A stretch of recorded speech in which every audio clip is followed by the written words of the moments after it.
Welcome to the Explainer. Right now, we're looking at a massive confirmation that just came from deep beneath the dirt of Western Australia. And honestly, it's actively rewriting global power dynamics as we speak. We are talking about a newly verified, absolutely massive deposit of critical minerals. But listen, this isn't just your standard mining story, and it's definitely not just an energy story. It's a story about leverage, about vulnerable supply chains, and ultimately about which nations will get to write the rules for the next global economy. So, let's jump right in. $2 trillion. Let that sink in for a second. That is the staggering valuation of these mapped and verified resources in Western Australia. The literal second this confirmation came through, emergency meetings kicked off in Washington, calls were bouncing over to Brussels, and Beijing hit the accelerator on a strategic plan they've been quietly running for 15 years. The high-stakes urgency of this geopolitical race, it literally cannot be overstated. $2 trillion in confirmed reserves isn't just about immense wealth. It represents a fundamental tectonic shift in the global balance of power. And, well, that urgency brings us to a pretty fascinating reaction. What we're witnessing right now from Western governments is basically panic dressed up as policy. For over a decade, the West sort of just allowed a single massive strategic dependency to develop across its supply chains. And now they're scrambling. The U.S. is fast-tracking loan guarantees for foreign mining operations. The EU is completely rewriting its critical materials legislation just to name a non-European strategic partner. Japan and South Korea are locking in these massive decade-long supply agreements. They're finally seeing an exit door from a crippling vulnerability, and they are rushing toward it. Okay, let's dive into this. Here's our expedition map for understanding this global chess match. We'll start with the $2 trillion strike, then move right into refining the new gold, followed by the three-track rivalry, the threat of alchemy, and we'll wrap it all up with the spoils of the race. Section 1. The $2 trillion strike, a structural veto over global power. The minerals they found down there, lithium, nickel, cobalt, and rare earths, they aren't valuable just because they're rare. They're valuable because they are the literal building blocks for the entire architecture of the modern world. To put that into perspective, consider what these minerals actually control. Every single electric vehicle, every giant utility-scale battery, every wind turbine magnet, and, crucially, advanced weapon systems and semiconductor-dependent defense platforms. They all run on these exact materials. So the nation or alliance that controls this supply chain doesn't just make a nice profit. They hold a structural veto over the industrial and military capacity of every other allied nation that needs them. That is the scale of the leverage we're talking about here. Moving on to Section 2, refining the new gold, escaping the boom and bust. Now, Australia has had major resource booms before, right? Think iron ore. But they haven't always delivered lasting generational wealth. In the past, they basically just dug massive holes in the ground and shipped raw dirt away by the boatload. They captured only a tiny fraction of the value, while other nations built the actual finished products. Well, this time, they are absolutely determined to escape that boom and bust cycle. And this brilliantly illustrates the strategic pivot they're making. It's the difference between just selling raw wheat versus selling the freshly baked bread, or mining raw iron ore versus actually manufacturing the finished steel.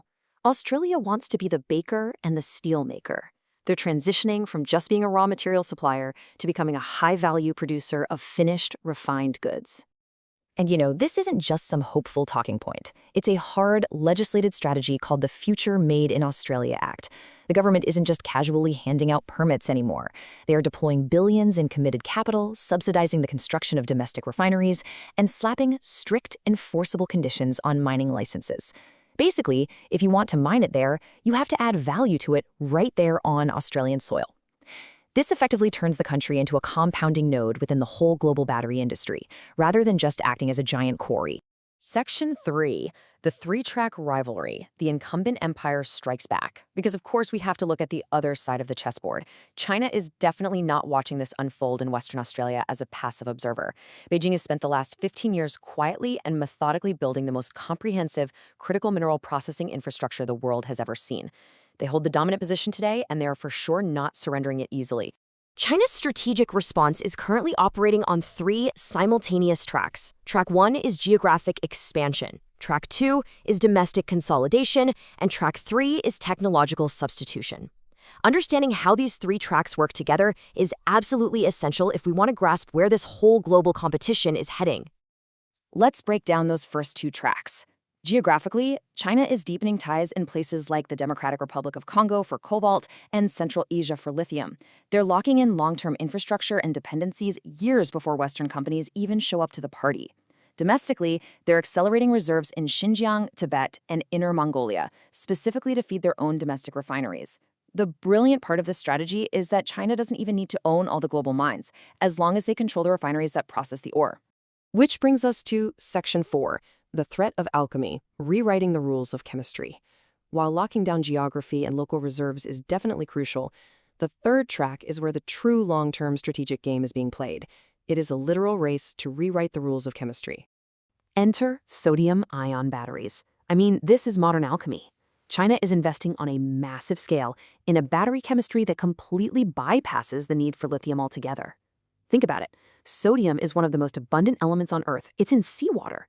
You can't strategically control the ocean. This is a highly calculated move by Beijing.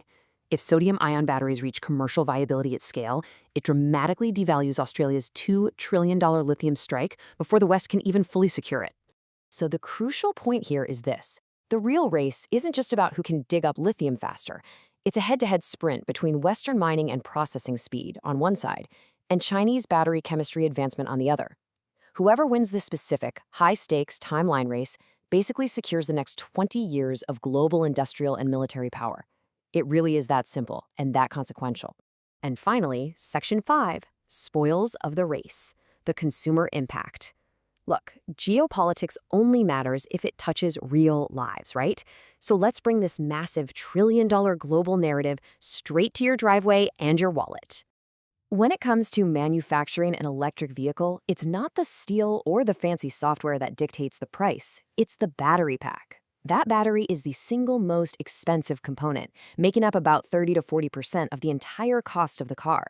And the cost of that battery, completely dependent on the prices of these critical minerals. When mineral prices are sky high, EVs are expensive, which keeps them totally out of reach for most everyday households. But as this newly confirmed Australian supply actually reaches scale, things change structurally.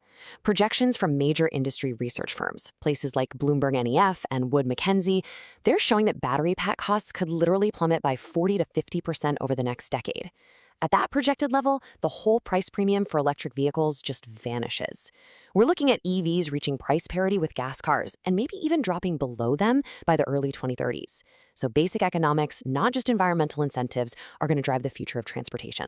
Let's move to the power grid and see how this builds out. Renewables like solar and wind are already the cheapest forms of power generation we have.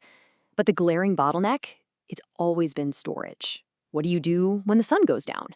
Well, cheaper, larger batteries mean grid operators can store that solar power generated during the day and release it during peak nighttime demand without having to fire up expensive fossil fuel backups. Ultimately, winning this battery race is going to drastically lower household electricity bills and permanently transform how we power our lives. So we leave you with this final, pretty profound question. Will the West manage to execute its strategy and actually secure this modern $2 trillion gold rush? Or will rapid advancements in new chemistry just change the definition of the gold entirely? Make no mistake, this is the central economic and geopolitical competition of our decade. The decisions being made right now, in mining licenses, in processing contracts, in battery labs, they are actively shaping your future economy. Thank you so much for joining us for this explainer. Keep your eyes on these shifts because the future favors those who see it coming.